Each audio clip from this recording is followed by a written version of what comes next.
our top priority will be when we take over to stop those Medicaid cuts from ever taking effect, or at least reversing them only a month into their taking effect. Control of the House next November. Medicaid, make no mistake about it. Your health care is on the ballot. Medicaid's on the ballot. Medicare's on the ballot. The Affordable Care Act's on the ballot.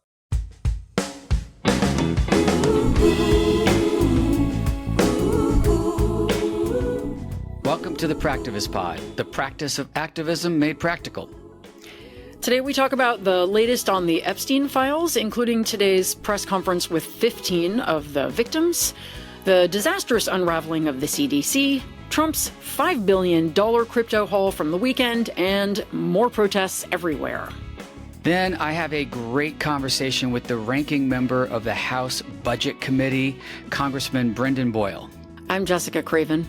I'm Steve Pearson.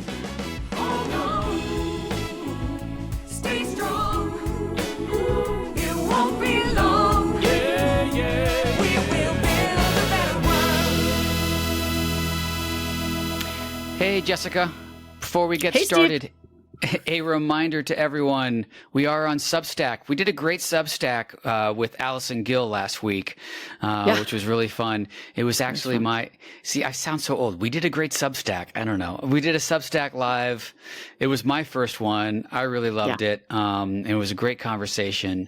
But our show is on Substack, and that's where you can get an ad-free version. If you haven't subscribed already, please do. The support would be very, very helpful to us. Also, we have a call-in number.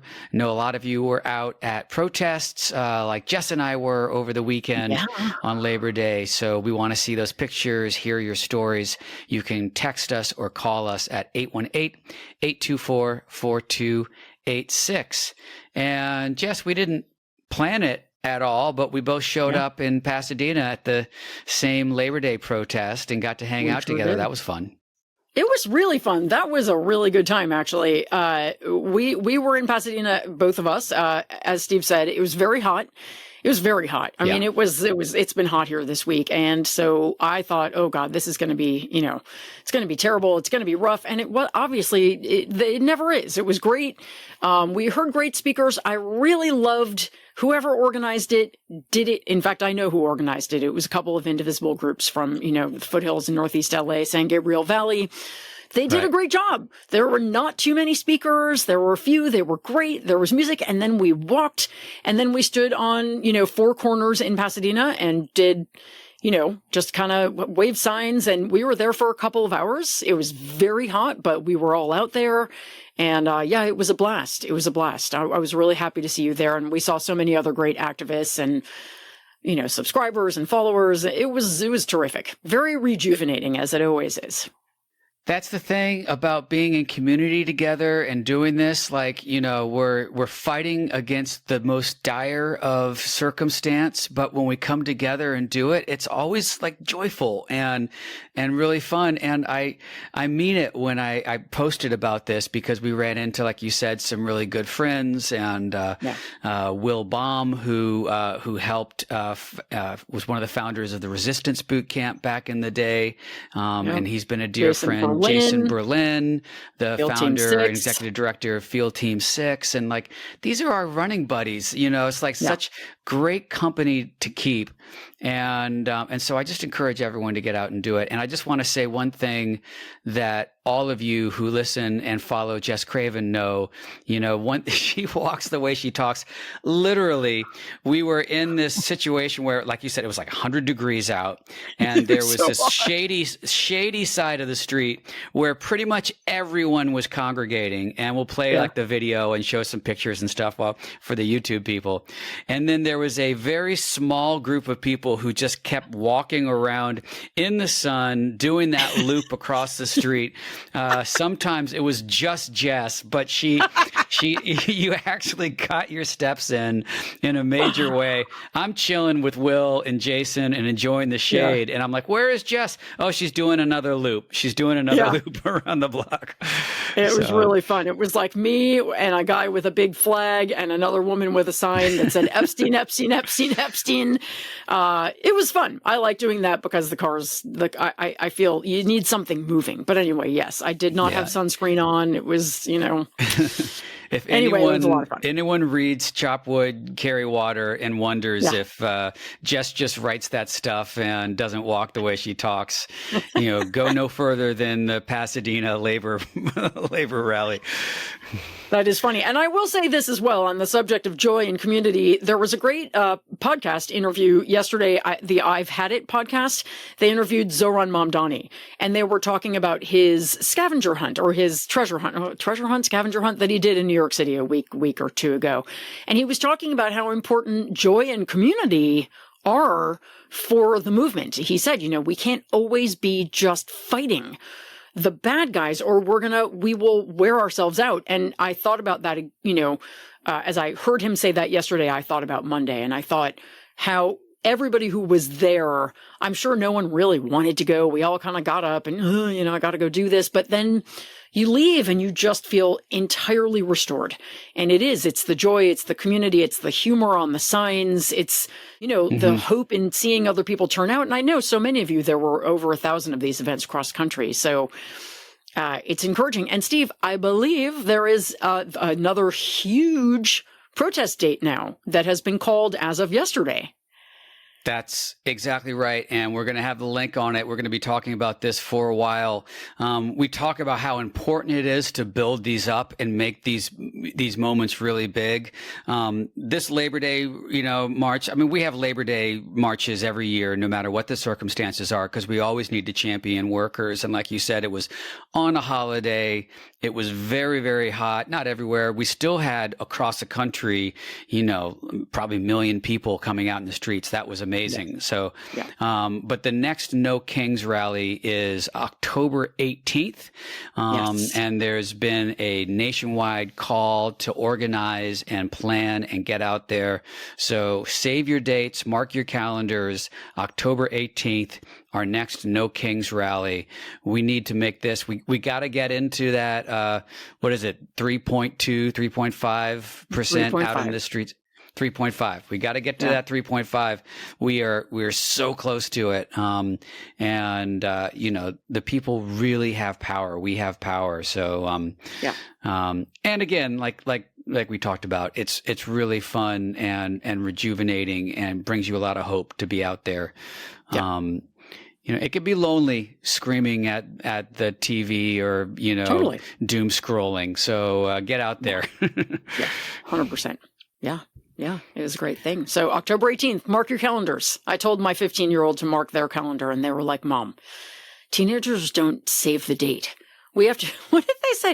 They were like, we don't do save the dates. We have to feel like we're having a revolution. And I was like, okay, well, I'm going to remind you like a week or two in advance to, plan your revolution for Noted. October 18th. Noted. We will do the same. We will the week before that we'll gen a bunch of outrage and be like, we need to take to the streets because of this and this and this.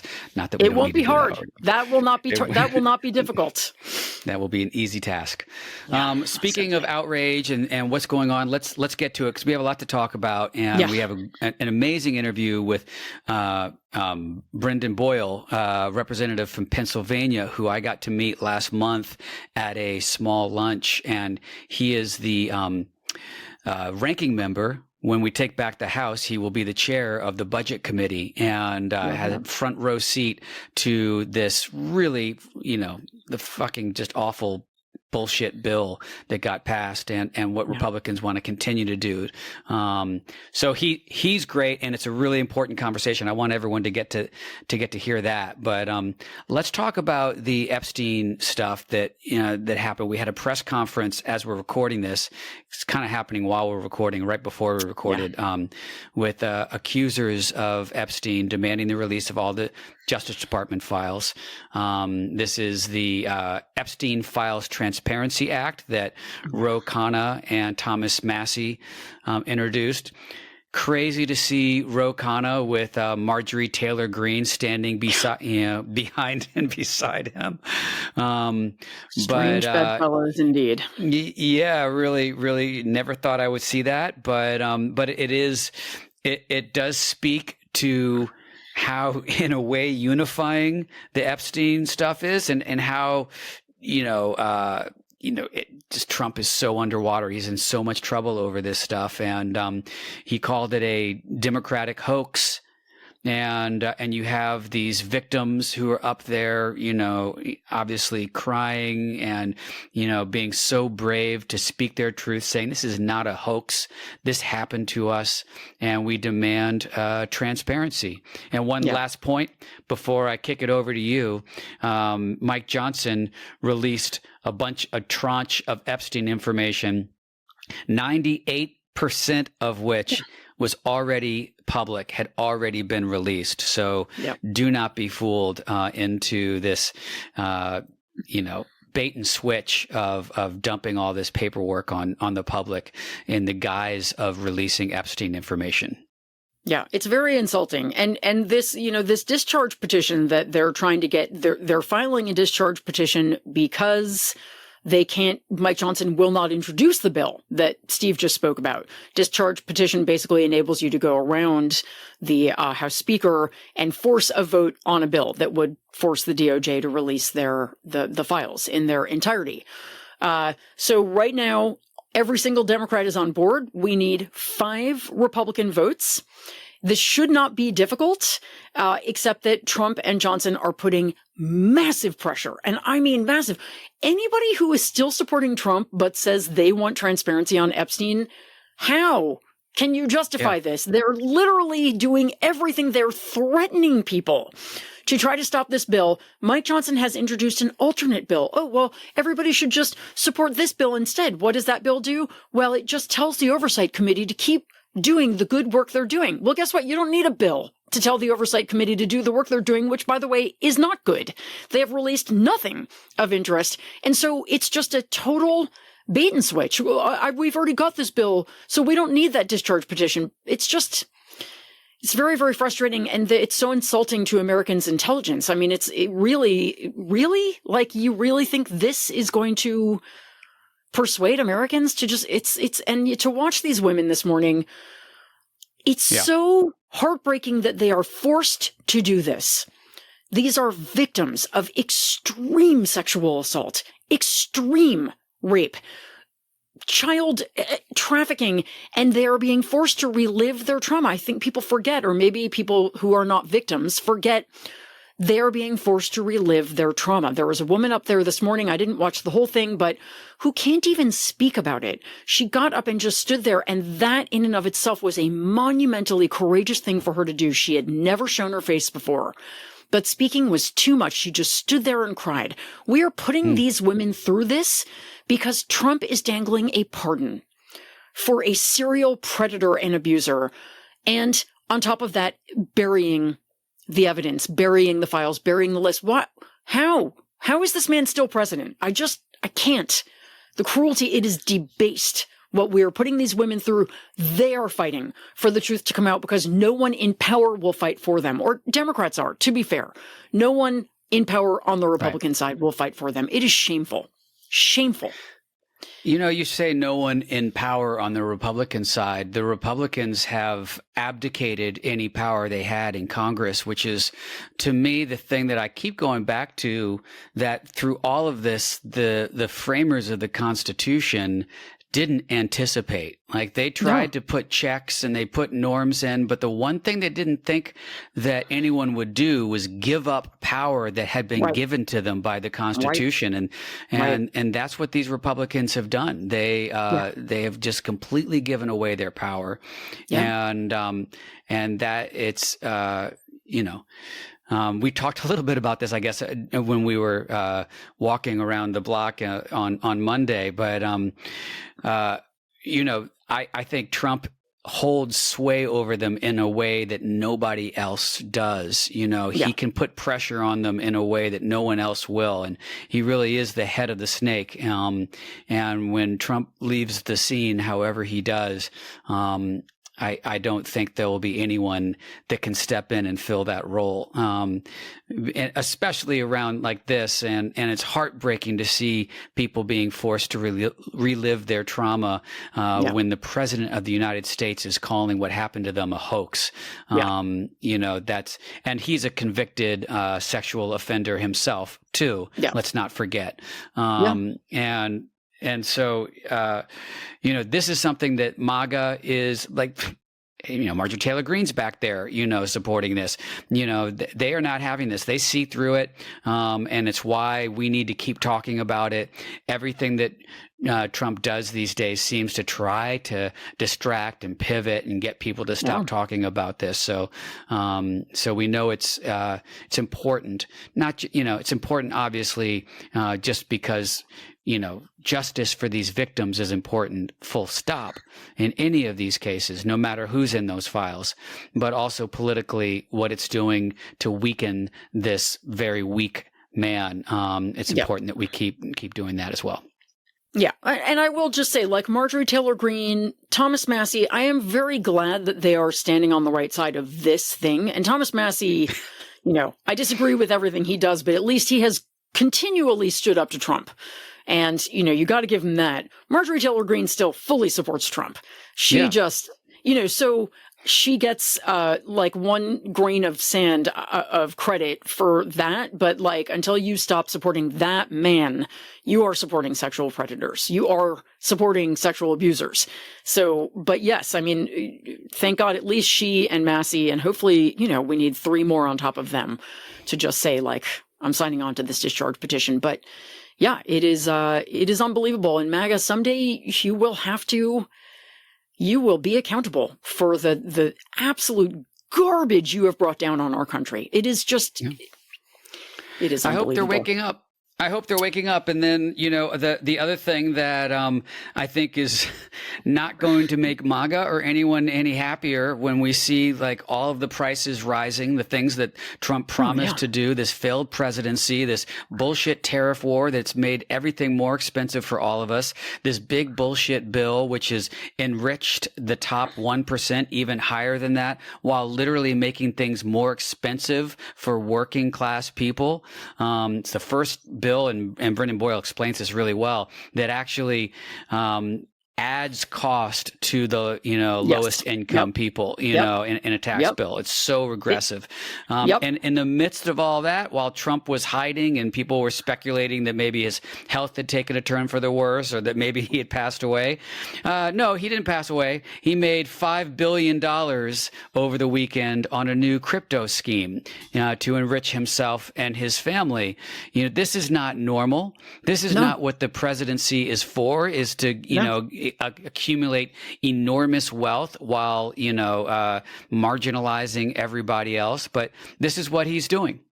Yeah. I even heard Fox News call it a conflict of interest. I was like, wow, look at that. Even they are capable of seeing. Yeah, well, it was one, she's probably been fired. But I mean, it is. And the thing is that this is just one of so many ways that he and his family have enriched themselves since this administration, this term started. It is shocking. I mean, for a party that went after Biden and tried to impeach him because his son supposedly profited off of a position he had, like some torturous argument they had. No, tortuous. Sorry, not torturous. That's just a little vocabulary thing.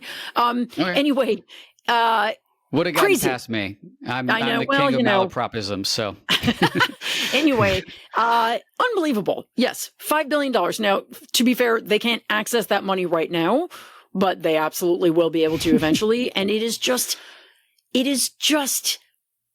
how do we find ourselves in a situation where our president is this corrupt and America is not out with pitchforks? Tell me that. MAGA, tell me how you justify it to yourself.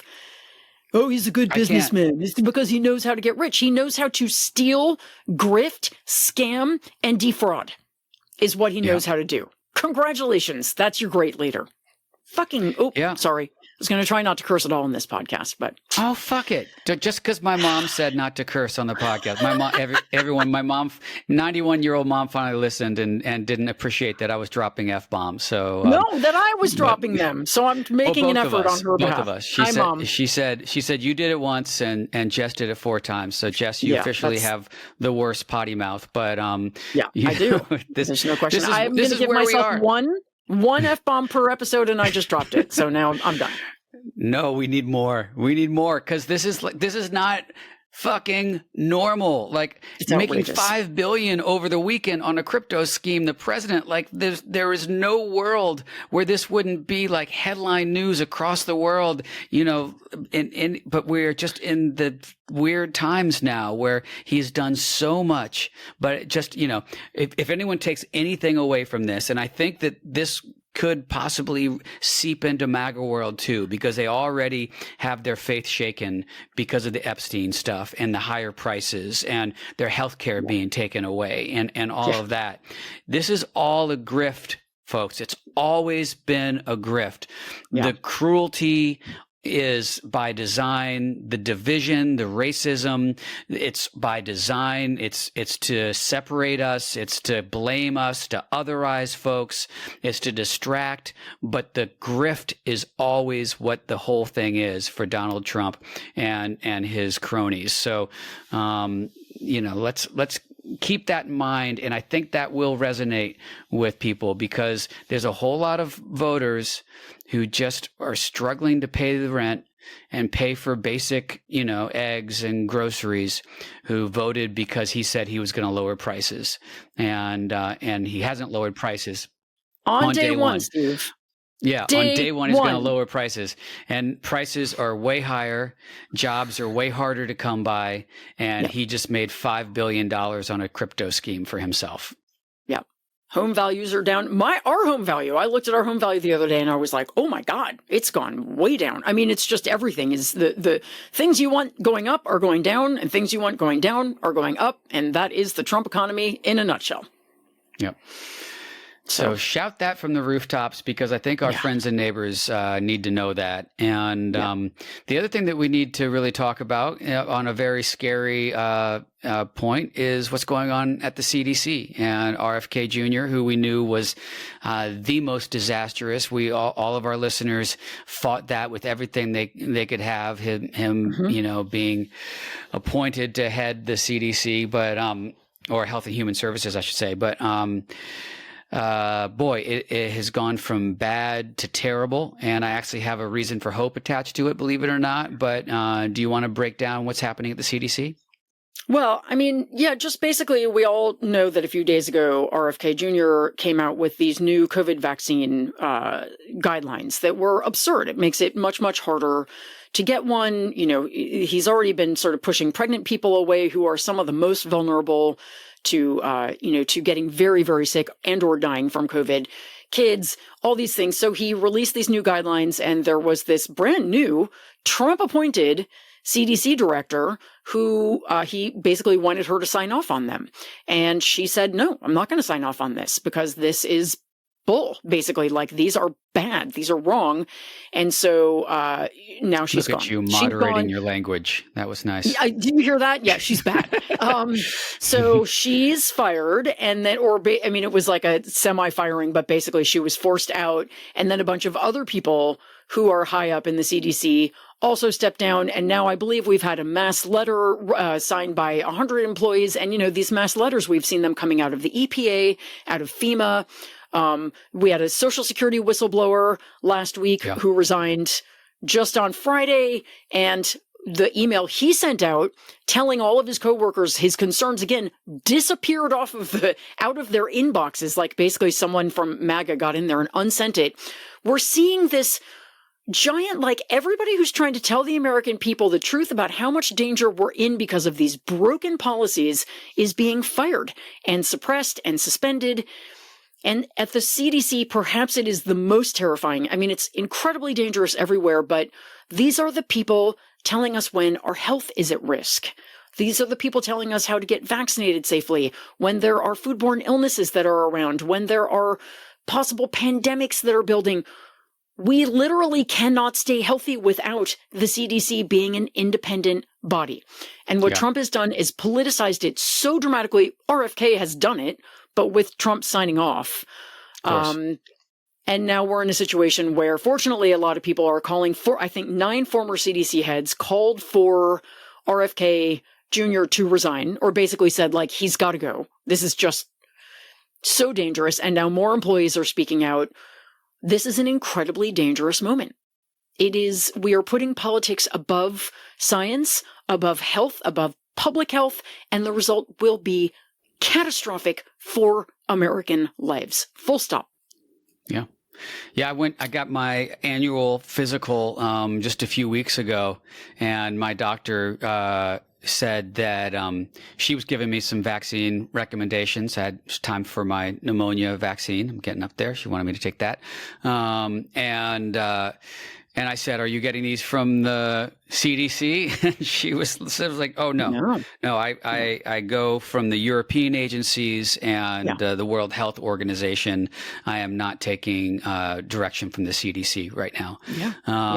And how sad is that? I mean, it is so sad. It's so sad. I'm grateful that I have a doctor that's actually following science and not political pressure.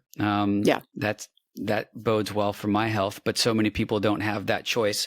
And a lot of these red states especially are just going to fall in line with these recommendations. And it's already limiting the ability for people who really need it to get the vaccine. It's when terrible. You declare I said there was a Oh, sorry, you go.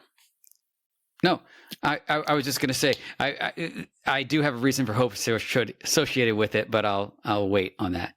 yeah, and it's a good one. I was just saying, when you declare war on public health, everybody loses, and there is data. If you just use your own Google or your own search engine and look up like death rates, mortality rates in red states versus blue states, red cities versus blue cities, literally you can predict the sort of actuarial tables based on whether someone lives in a Republican-led state or a Democratic-led state. Public health is a Democratic priority. Republicans used to be the same. This did not used to be partisan. And now it has become partisan. It is insane. It's insanity when you politicize science. Should be a basic function of government is to keep people healthy, give them health care, give them good information for the, maybe the administration just cut funding for pediatric brain cancer research this week. What MAGA person thinks that is okay? Like, where do you? Well, he needs that money. He needs that money to give tax breaks to his billionaire friends. So and to somehow get that money back into his own pocket, which is what this is all about. So his billionaire friends can buy more of his crypto, and he can make more money. Exactly. Yes, it's a circular ecosystem that feeds the billionaires only. It's that's the fact. So that's what's going on for us. There's lots of other stuff going on, but just to reiterate, October 18th is the next No Kings rally, so do save your date for that. We'll keep reminding you. And we didn't talk about Prop 50. We didn't talk about a redistricting push here in California, which is so important for everyone to get involved with, no matter where you live. We're going to have the link to volunteer and help out with the redistricting effort in our show notes as well. And please plug in. Here in California, ballots are going to drop in. Is it less than a month? It's about a month that the ballots actually arrive, because we do have mail-in ballot, voting. Even though Trump wants to get rid of mail-in voting, he can't do that. We do have it here. Those ballots will show up. So we need all the help we can get to educate people and make sure that gets passed. So that link is in our show notes. Jess, what is your reason for hope? Oh, well, my reason for hope this week was the court finding that the National Guards being deployed to Los Angeles was breaking the law. Very, very important. Now, does it fix the fact that it happened? Obviously not. But will it make it more difficult for them to do next time? We have Trump, threatening to invade Chicago, threatening to invade Baltimore. So this is a great court victory. And I just want to my reason for hope is our courts, not the Supreme Court, which there's no hope there. That's where hope goes to die. But our courts in general have really been one of the few places where they're the bastion of strength and democracy and constitutionality. Not every single time, but most of the time. They are holding the line. And before people say, oh, well, yeah, but Trump just doesn't obey the orders, it's not true. They do obey the large majority of them have been obeyed, sometimes quietly, sometimes in a delayed fashion. They are obeying the law. Not every single time. ICE is still doing raids here. That is unlawful. They are profiling people by race. That has been ordered by a court to stop, and it is not stopped. So I'm not going to blow smoke, but our courts are holding the line. These judges are courageous. They're going by the letter of the Constitution and the law. And in this case, they ruled obviously the right way. And I believe even if this goes to Supreme Court, I gotta believe they would even rule the right way on this. But it's a win, and we're going to take it and we're going to celebrate it, because it sucked having the National Guard here, and it sucks having them in D.C., and it's going to suck everywhere they go. But at least, as I read, this ruling basically confines them to picking up garbage and gardening. Right. Which they've been doing in D.C. What they've been doing in D.C., which really sucks for them too. They could be home with their Columbia families. Beautification Project, yeah. While ICE is rounding up landscapers and sending them to Venezuela or wherever, the National Guard is now doing the landscaping, which is not what they signed up for. And I don't mean to be flippant about it, but this is a really important precedent. As you said, there's been a lot of good rulings, and the courts have given me hope. This one is really going to put Trump and his plans to send the National Guard to all of these cities in jeopardy. And like if he decides to do it, J.B. Pritzker, I always stumble over that last name. Got to get that one nailed. J.B. Pritzker. Yeah, that's it, right? You're good. Yeah. Okay, I got it. Alluded to the fact that if they come into Illinois and break the law, then they will be enforcing the law in Illinois, which, is kind of like, what does that mean? Does that mean that they're going to arrest, National Guards members who try to intervene and stuff? Yeah. So, but it puts us in that place, which is scary, but also where we needed to be to really, stymie his plans for all-out martial law. So. Yeah, it's nice to see another governor standing up too. By the way, J.B. Pritzker has been amazing this week, and it's really good to see these forceful Democratic governors. Hochul, who I don't generally love all that much, she's been pretty good. Pritzker's been great. So Wes Moore has been great. This is what we need to see. It doesn't need to be just Gavin Newsom. It can't be, and it's great to see. So what is your reason for hope, Steve? Well, that's a perfect segue, because it's governors and that are bringing me hope. Specifically, there was a New York Times article that broke this morning. It's titled "Snubbing Kennedy. States Plan to Form a Health Alliance." So governors in California, Oregon, and Washington said that the Centers for Disease Control and Prevention had become a political tool, and that their states will coordinate on vaccine recommendations. So, this is really good. And of course, it's like we talked about, it's sad for red states like Mike Johnson's Louisiana that is, about dead last in health outcomes already. And, but it makes me feel good about living in California and states stepping up in these times of uncertainty to, follow science and take care of their citizens. We were talking before we were recording about kind of the larger conundrum about Republicans wanting to give everything to the states and make government very small at the federal level, and this kind of does that. So it sort of feeds what they want to a certain extent, but also just to see governors stepping up in these extraordinary times to take care of people no matter what. That gives me a lot of hope, and I think we're going to continue to see that. Love it. Love to see it. Good one. Yep. So with that, it was a great conversation. Thank you as always, Jess. Now I'm excited for everyone to hear my conversation with Congressman Brendan Boyle.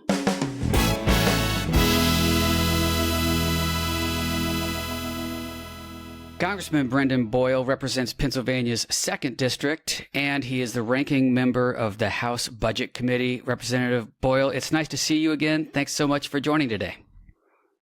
Yeah, good to see you. This time about 3,000 miles away, right? And not in person in California. So I'm here, literally in my office in the Capitol, yesterday was our first day back to work post August break. Well, I know how crazy it is there, but how was Disneyland with your family? That was very nice. Yeah, it's a great event that a couple of my colleagues put on. I'm glad to be out there to show my support for them. It was incredible how many supporters they had at this event. But then it also gives me the opportunity to bring my wife and daughter along, and they can go to Disneyland. One of the challenges, actually, candidly, the biggest challenge by far doing this job is being the father of an 11-year-old while I live about half of the week in Washington, D.C., since this is where the capital is. Ever since Maryland and Virginia did a grubby deal to steal the capital from my hometown of Philadelphia and move it in 1800.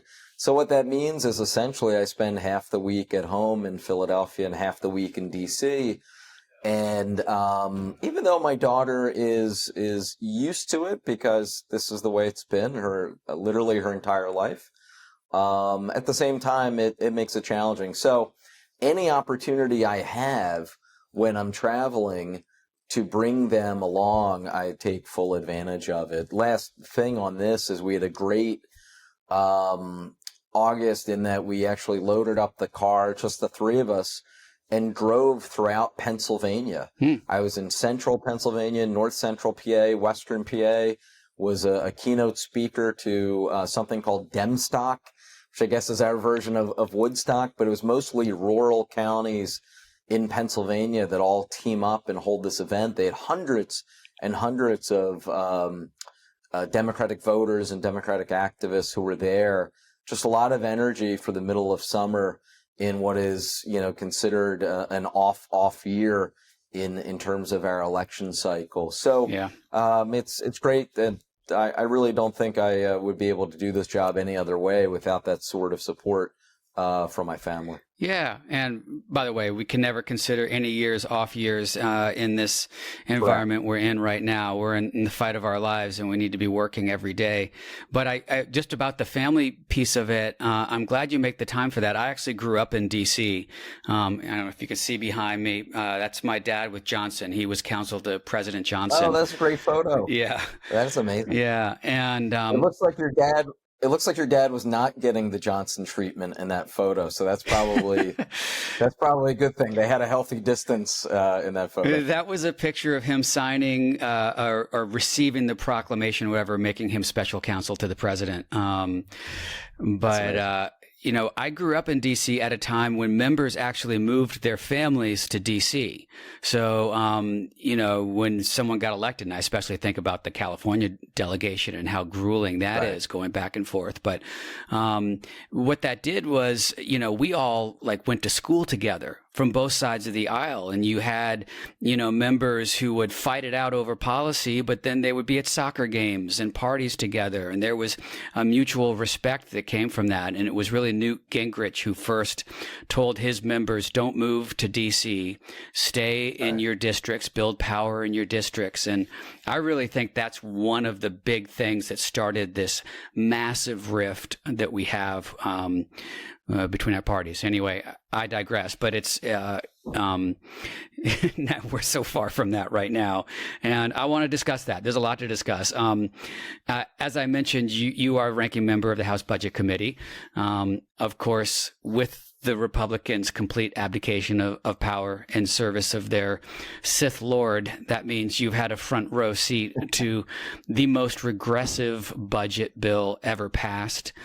I'm hearing rumblings that the Republicans want to pass yet another reconciliation bill that would make even deeper cuts to, Medicaid and Medicare. Can you talk about what this process has been like, and importantly, how can we help support Democrats' efforts to push back on these big bullshit bills? Yeah, so let me, since it was an 8-month process beginning in January and concluding in July or better part of 7 months, I suppose. Let me give you what kind of the final result was, because it's important that we don't lose sight of this. I was talking about it a lot on television throughout the spring and summer. but we have to make sure we continue talking about this because it is so awful. And a lot of the damage hasn't fully taken place yet, but certainly will.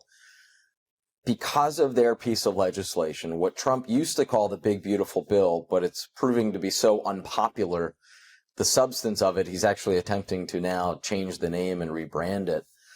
The reality is this: 15.1 million Americans will lose their health care as a result of this legislation, and health care for the rest of us who still have it will become much more expensive. Now, where does that money go? All of that money is to help subsidize the largest tax cuts for the top 1% in American history. The Congressional Budget Office, and by the way, that's the source for the 15.1 million Americans who will lose their health care. That's not me saying it.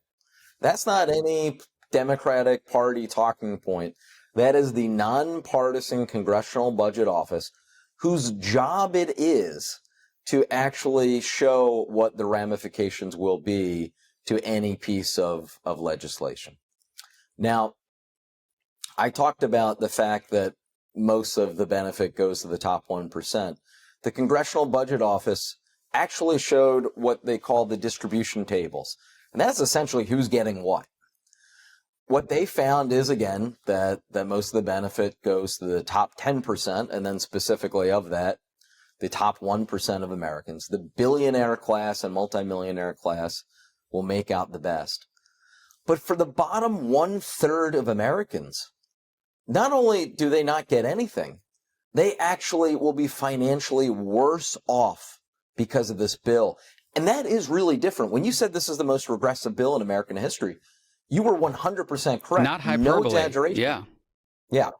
And this is really different because, Reagan really started this radical Republican orthodoxy when it came to tax cuts and blowing up big deficits.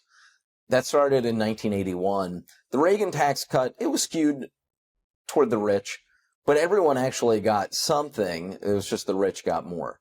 The George W. Bush tax cuts in 2001, 2003, the same thing. Even the Trump tax cuts of 8 years ago, it was a similar sort of thing. They followed the same playbook.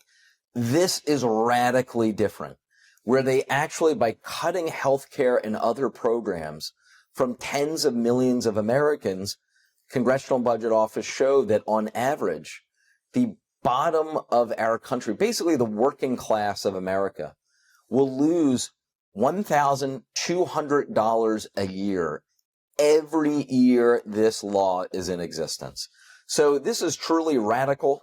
It is Robin Hood in reverse. It is stealing money from the poor to give it to the rich. Yeah. And the final point I want to make on this is because a lot of people are wondering, okay, the healthcare cuts, how does that happen and when?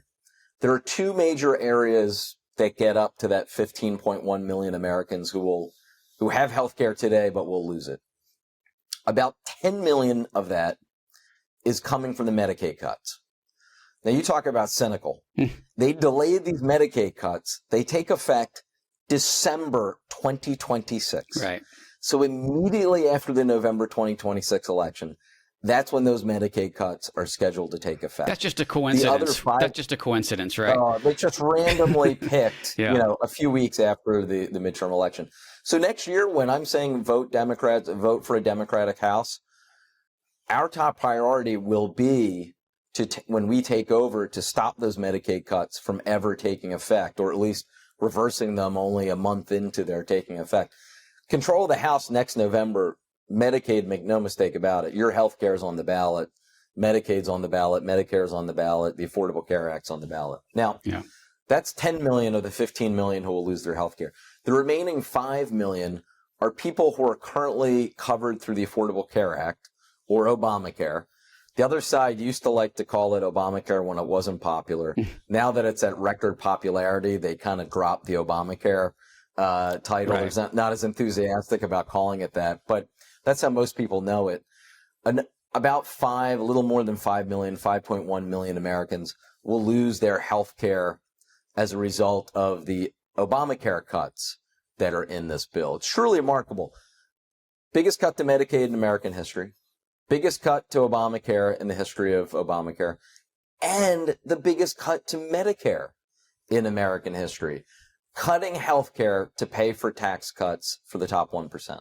It's so horrible. I'm glad I miss my dad, but I'm glad he's not here to see that, because his main job was implementing the Great Society and building out the Medicaid and Medicare. And so I guess in terms of what we can do as Democrats and volunteers or activists or just friends and neighbors is make sure people know this. I mean, I've been excited to talk to you and have you on because you lay it out so well. You communicate this very well. The fact that we're not going to really see the meat of this until after the midterms by design means we really need to talk to people about this and make sure they know what's coming. And as I love the way you put it, like as soon as Democrats get back in power, we can restore that, at least, after they go into effect quickly, we can get that Medicare funding back. So I encourage people to go ahead. Yeah, there is one point though I do want to make. For those of us who currently have health insurance, I happen to be on my wife's plan. She's an elementary school teacher, and so I get my health care as her spouse. I'm on my wife's plan as well. She's an actor, so I get it through SAG-AFTRA. No, good. So she's good union SAG. Mm-hmm. Yep.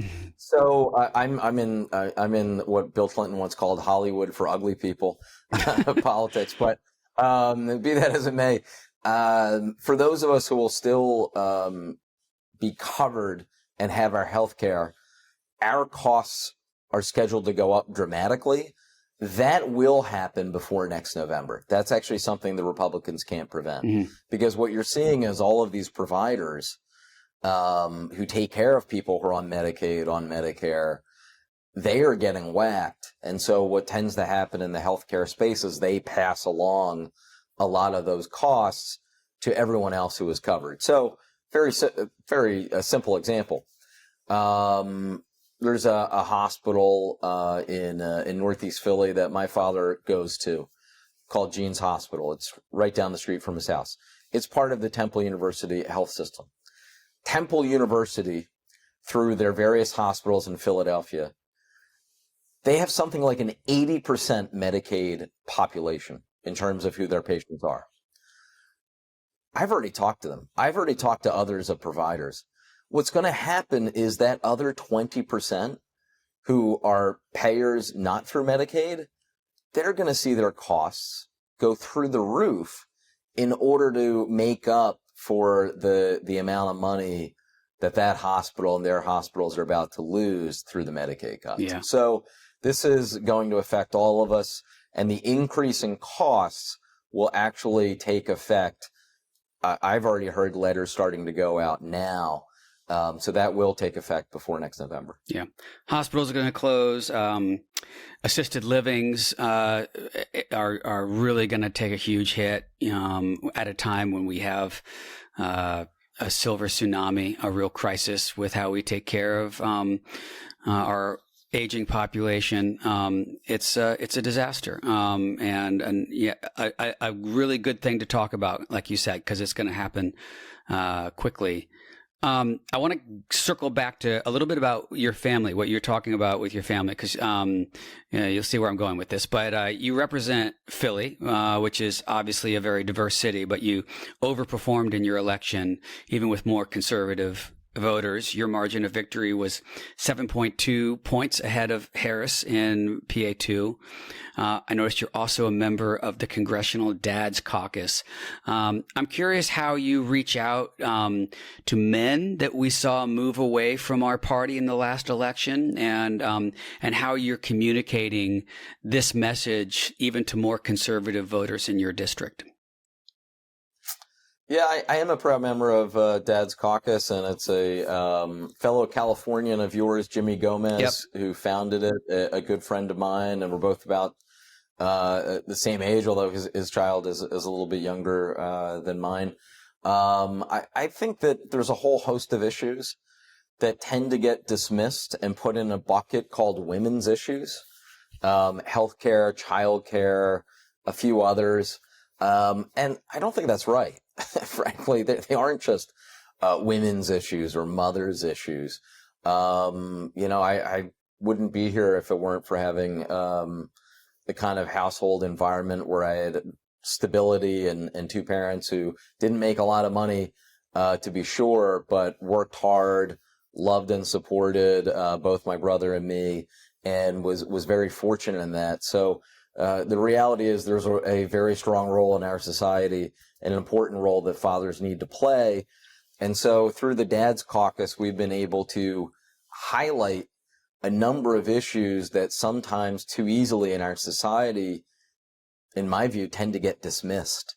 And so that's been important work. Now, that dovetails into your other question, which is, as a party, what do we Democrats do to improve our numbers among male voters? Because frankly, they're abysmal. Yeah. And this is not just a one election problem. No, it's been. I remember after the 2004 election, I think it was, when a very similar election actually to what we just experienced.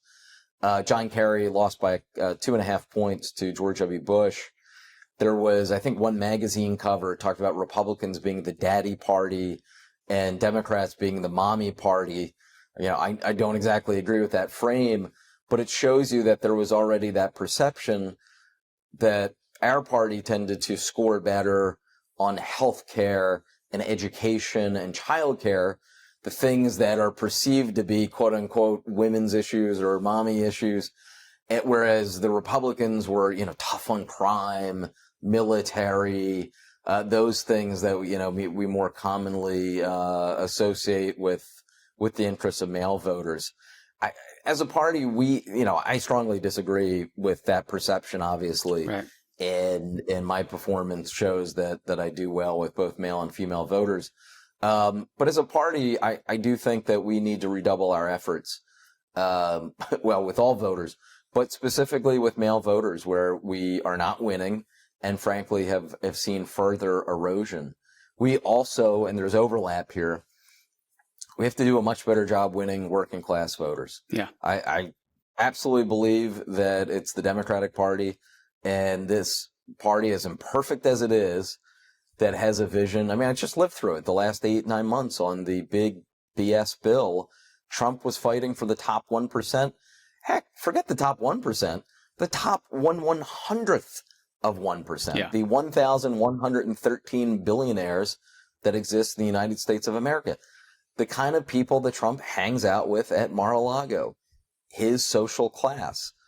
That's who the other side was fighting for. While it was people like me who were saying, hey, wait a minute, people making $25,000 a year, $30,000 a year, $35,000, $40,000 a year are about to get screwed as a result of this bill.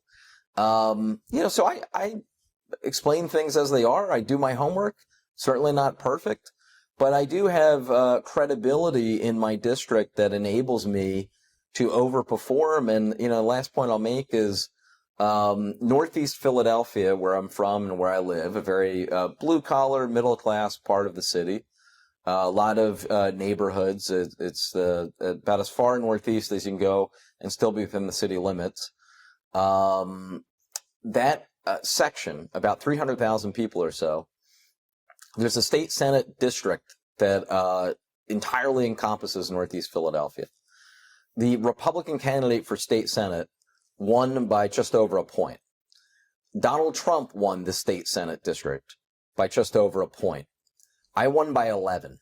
Wow. So that's a lot of people who voted Republican for president and for state Senate and voted for me for the U.S. House. So there actually are, believe it or not, more swing voters than we sometimes like to acknowledge. Yeah.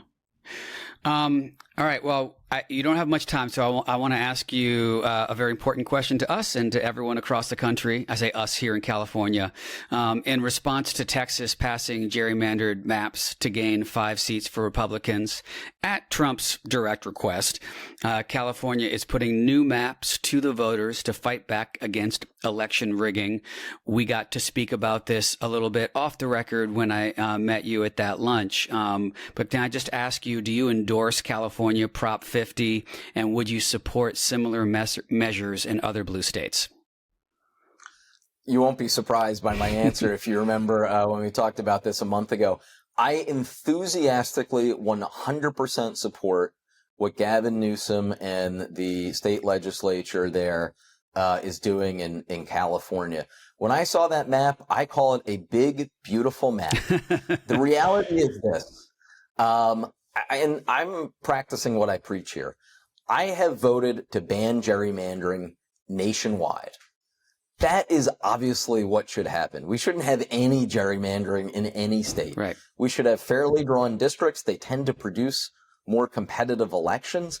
And I actually think it would produce a better functioning Congress because you would have more members as a result who show an ability to reach across the aisle and get voters of the other party to vote for them. Yeah. I have voted that way. That bill passed the House of Representatives a few years ago, a Democratic House. With no Republican support. Not one Republican voted for it. And then Republicans blocked it in the Senate. So had that bill passed, it was called H.R. 1 at the time, we wouldn't have any of this. We would actually have no gerrymandering nationwide. We basically would have 50 different state independent commissions who would draw based on certain objective criteria, trying to have as few splits of counties and municipalities as possible. Yeah. So that's my number one point. That's what we should have. My second point, we don't have that. And we don't have that as a result of Republicans. So we cannot live in a democracy in which I have one hand tied behind my back while the other side is using a baseball bat on me. We cannot have a situation in which blue states are abiding by these independent, nonpartisan commissions, but then in red states like Texas and Florida and others, we are seeing gerrymandering out the wazoo. That creates such an unlevel playing field that it would be almost impossible for Republicans to ever lose control of the House of Representatives. That's not democracy, period. Final point I'll make is, because I know there are some on my side of the aisle who still may disagree, and we had a vigorous conversation at that lunch with a number of people around the table, some of whom are Democrats who took issue with what I was saying. If you ever really want to get to the point that we finally ban this gerrymandering nationwide, I actually think Democrats fighting back not only is the right thing for the 2026 election, I think if we're ever going to get the Republicans to say, you know what, okay, we're ready to compromise, let's ban gerrymandering, it will be because we have fought back effectively and won more seats in California, Illinois, New York, etc. So I think it's the right thing both for the 2026 election, but I also think it's just the right thing to finally producing a result in which we end this craziness once and for all. I love that aspirational feeling towards your Republican colleagues, and I understand why you have it. Their blocking of any effort to, like you said, create independent redistricting committees nationwide tells you everything you know about their confidence in being able to win elections without gerrymandering. Yeah. So I think they will do whatever they can to stay in power, and we're seeing that. Really quick, last question. I got 1 minute. This one is usually followed with a pregnant pause and a deep sigh these days.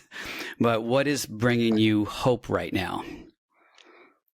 You know, I have to say what brings me hope is the reality that for people who know about Trump's big, ugly, what he called the big, beautiful bill that is now the big, ugly law. It's really the big bill for billionaires. Of people who know about it, it is the single most unpopular piece of legislation to pass Congress in our lifetime. Yeah. That is according to CNN and according to a center at George Mason University that's compiled polling data over the last 50 years. So that gives me hope that people are really opposed to this major piece of legislation, and I think will vote accordingly. Part of that, I would say, offer up as evidence, is almost every special election we have seen take place so far this year. we have seen Democratic overperformance by an average of 16 points. It's truly remarkable. Yeah. So that really gives me hope going into next year. I think, I still have work to do, and we still have work to do to reach that other 15, 20% or so of the electorate who say they still don't have enough information or really know about the bill. It's reaching that final group that I'm really trying to concentrate on right now. But for the at least 80% or so of people who do know about this bill, it is so deeply unpopular that I think it will be one of the major reasons why Democrats win back the House of Representatives next November. I think you're right, and I appreciate that, and I appreciate you so much. Representative Boyle, thanks so much for taking the time to chat. I enjoyed the conversation. Thank you.